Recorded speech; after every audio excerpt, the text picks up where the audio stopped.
I grew up in the church. My grandmother taught Sunday school in her church in Bogalusa, and it's just always been surrounding me. Childhood experiences build one on the other to lead up to where I'm at now, and did a lot of vacation Bible school over the summer at my grandparents', and it was really interesting because it was one church to the next church. It was like the whole summer was VBS.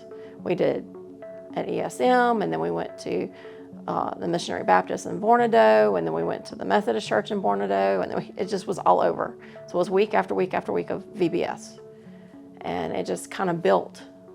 It was really cool because the ones in Vornado kind of centered around the same topic. So I hit 2 or 3 Baptist ones in the summer, and then the 2 or 3 Methodist ones, and it was like they did them almost in sync. So we finished up part of the book here, and you picked it up the next week at the next church. It was really cool.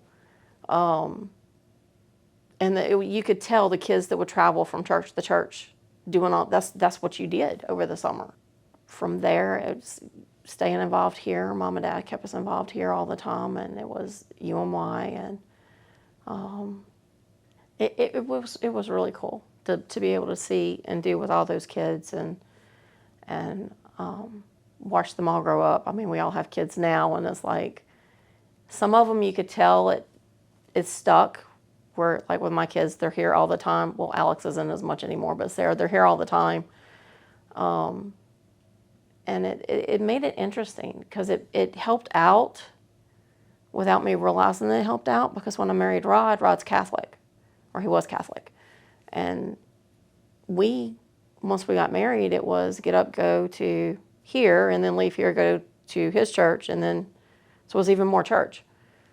And it made for interesting conversations with the priest, and it was, some weeks it was, who can be at church the most? You know, I was here 5 days this week. How many days were you here? Well, maybe we were here 6 days.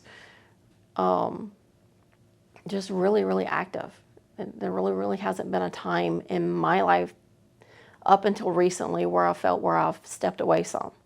And I really feel guilty about it sometimes because, you know, I didn't make church.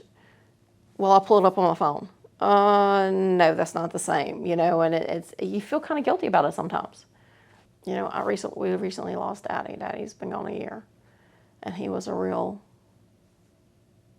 staple for us. And so it's put us getting closer with Mom than we thought we were, and it makes me want to have to be more active than I was, because I had taken time off and I had let things slide through COVID, and so it's getting me a little bit more focused back in. We lost everything in the flood in 2016, and at that point we were starting to question some stuff, and the way people responded here,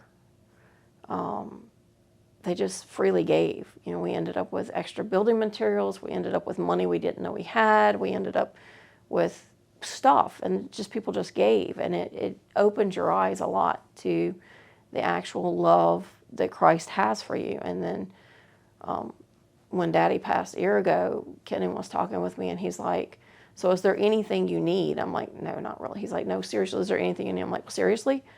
My lawnmower's broke. I need my yard mowed. And to be able to come home one day and just find it had been mowed.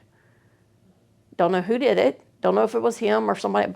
It got mowed. About the time that you think that you are starting to sink back down and have issues, and you wonder what people really think, little things pop up like that.